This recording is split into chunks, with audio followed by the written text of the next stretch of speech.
Saudara-saudariku yang dikasihi dan mengasihi Tuhan Yesus, pada hari ini Senin 16 Januari 2023, hari biasa pekan biasa kedua. Menu sabda kita dari Injil Suci menurut Markus bab 2 ayat 18 sampai 22. Mari kita siapkan hati kita untuk mendengarkan sabdanya.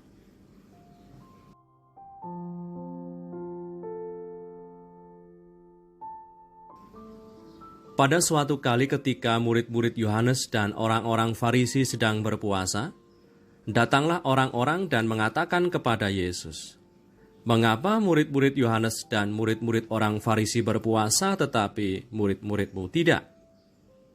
Jawab Yesus kepada mereka, "Dapatkah sahabat-sahabat mempelai laki-laki berpuasa, sedang mempelai itu bersama mereka? Selama mempelai itu bersama mereka, mereka tidak dapat berpuasa. Tetapi waktunya akan datang, mempelai itu diambil dari mereka, dan pada waktu itulah mereka akan berpuasa. Tidak seorang pun menambalkan secarik kain yang belum susut pada baju yang tua. Karena jika demikian, kain penambal itu akan mencabiknya, yang baru mencabik yang tua, lalu makin besarlah koyaknya. Demikian juga, tidak seorang pun mengisikan anggur yang baru ke dalam kantong kulit yang tua. Karena jika demikian, anggur itu akan mengoyakkan kantong itu, sehingga anggur itu dan kantongnya dua-duanya terbuang. Tetapi anggur yang baru hendaknya disimpan dalam kantong yang baru pula." Demikianlah sabda Tuhan. Terpujilah Kristus.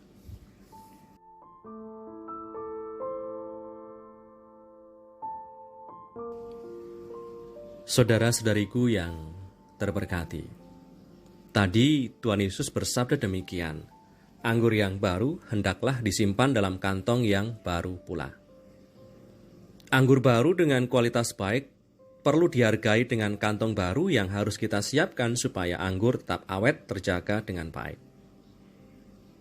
Allah hadir secara baru dalam diri Yesus Kristus Tuhan kita. Sebab dialah Allah yang menjadi manusia, Allah yang hadir sebagaimana kita hadir. Allah hadir dalam kesederhanaan kita manusia. Allah hadir berkenan mengenakan kerapuan kita sebagai manusia. Allah yang hadir secara baru pun harus kita terima dengan cara dan sikap yang baru. Saudari-saudaraku yang terberkati, di saat kita lebih mudah membenci mereka yang melukai kita dan musuh kita, Tuhan Yesus mengatakan, "Kasihilah musuhmu dan berdoalah bagi mereka yang menganiaya kamu."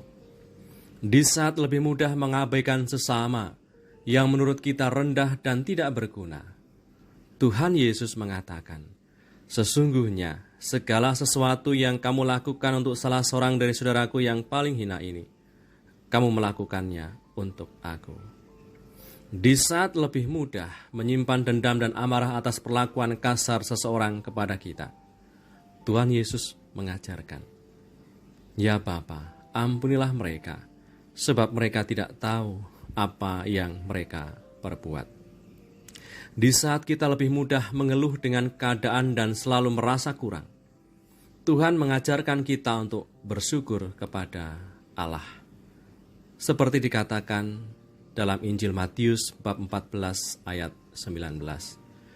Disuruhnya orang banyak itu duduk di rumput, dan setelah diambilnya 5 roti dan 2 ikan itu, Yesus menengadah ke langit dan mengucap berkat, lalu memecah-mecahkan roti itu dan memberikannya kepada murid-muridnya, lalu murid-muridnya membagi-bagikannya kepada orang banyak. Di saat kita mengalami kekeringan, mengalami kekosongan dalam rutinitas pekerjaan harian, Tuhan Yesus mengajarkan bahwa melalui pekerjaan baik kita bisa menjadi tanda kemuliaan-Nya.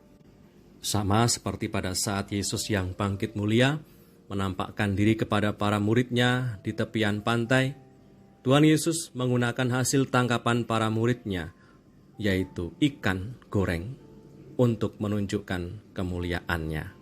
Maka lewat pekerjaan pun kita semua bisa menjadi tanda kemuliaan-Nya. Semoga hari ini kita bisa mengenali hadirnya Tuhan dalam cara yang sederhana dan kecil sekalipun, dan melakukan hal-hal yang sederhana dan biasa dengan kasih yang tulus.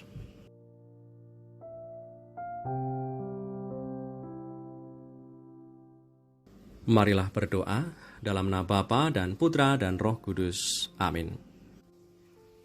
Allah Bapa Maha Setia, kami bersyukur karena Engkau telah mengutus Putramu Yesus Kristus, satu-satunya jaminan keselamatan kami. Semoga kami selalu tekun dan setia mendengarkan dan melaksanakan sabda-Nya, sebab Dialah Tuhan pengantara kami yang bersama dengan Dikau dalam persatuan Roh Kudus, hidup dan berkuasa Allah sepanjang segala masa. Amin. Berkatalah Yang Maha Kuasa turun atas kita semua, Bapa dan Putra dan Roh Kudus. Amin.